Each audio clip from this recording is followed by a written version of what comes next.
In 1991, Lemmings became an instant classic upon its release. A game that looks simple, almost innocent, until you realize it demands equal parts logic, speed, and cold-blooded sacrifice. It was perhaps the most ported puzzle game of its era.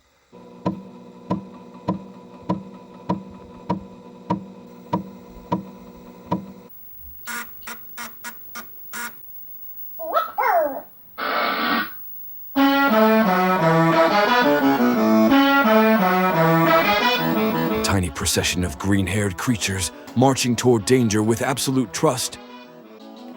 And you, the only one who can save them, or doom them. They arrive quickly, pouring through the entrance like a restless tide. From there, the dumb creatures wander heedlessly across the screen, bumping into every obstacle and marching straight into every trap. To survive, they must reach the exit before time runs out.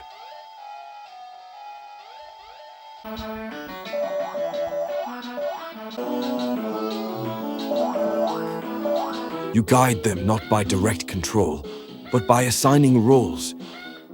Blockers who could hold the line. Builders who carve new paths.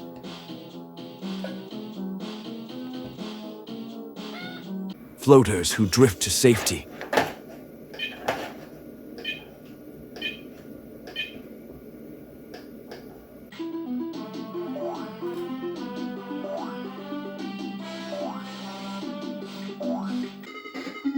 Diggers and miners who tunnel through the world.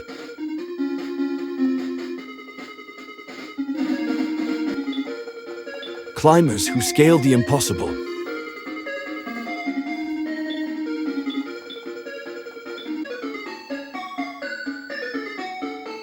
Bashers who break through walls.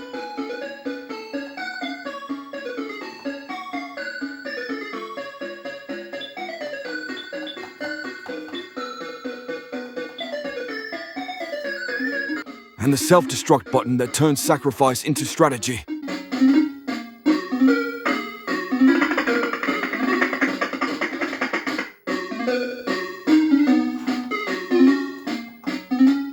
What begins as a gentle puzzle soon becomes a battle against time and chaos. Ultimately, Lemmings offers a test of skill, patience, and your willingness to make impossible decisions under pressure. I would have loved the possibility to dig deeper into vertical, not horizontal levels. You know, like if you begin on the top, and then the screen scrolled down to the exit door, like a descent into mines. That would have been cool. But that's only my opinion. Today, we're traveling through the different versions on 8-bit and 16-bit machines to see how this tiny army behaved on each battlefield.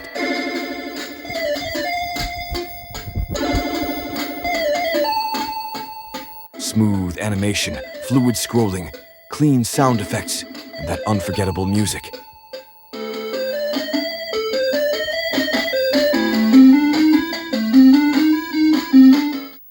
On the Amiga, everything feels effortless.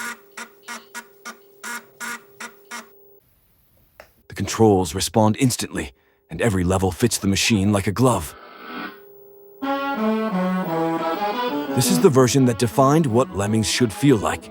Charming, bright, and deceptively stressful.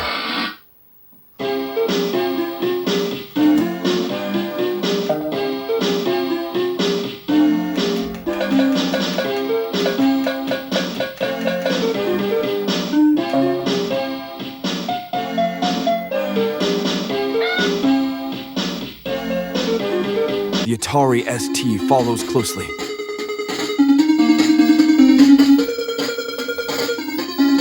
Visually, it looks almost identical to the Amiga release, but the sound changes the tone. The music is more metallic, less rounded, and the effects are sharper. However, the gameplay remains faithful. The same levels, the same mechanics, the same frantic race to save your little green-haired workers.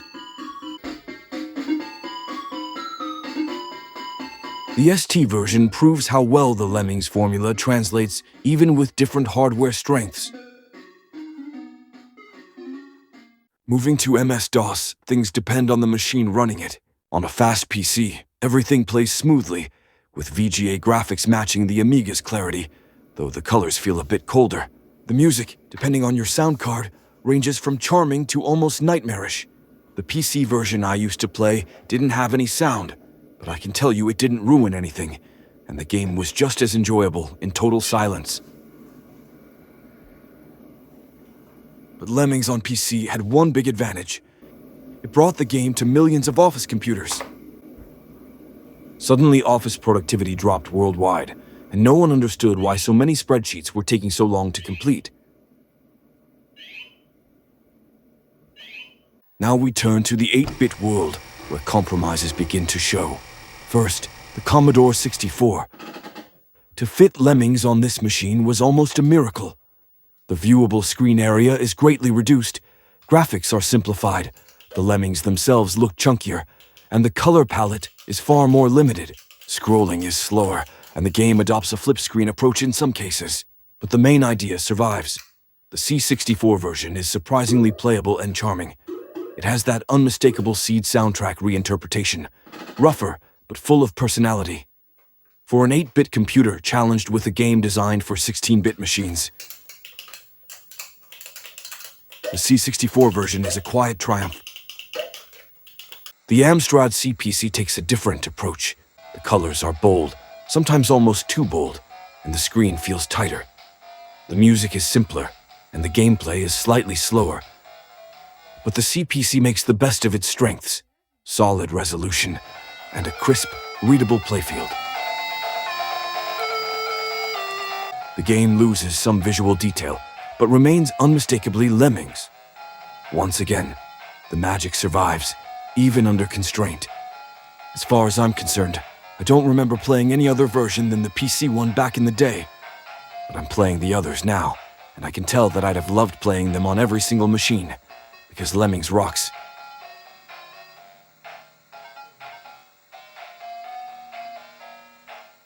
Lemmings was also adapted on consoles, but we leave that for another video.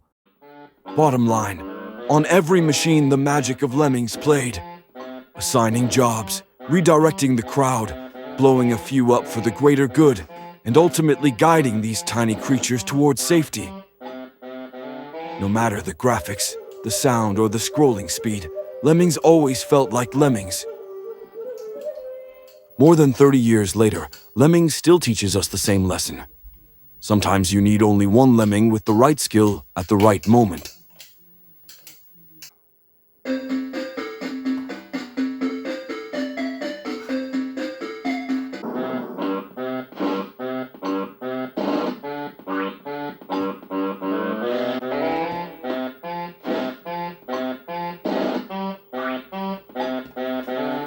What do you think? Just write your thoughts in the comments. I hope you enjoyed this video. Make sure you've subscribed. See you soon, and in the meantime, have nice retro dreams.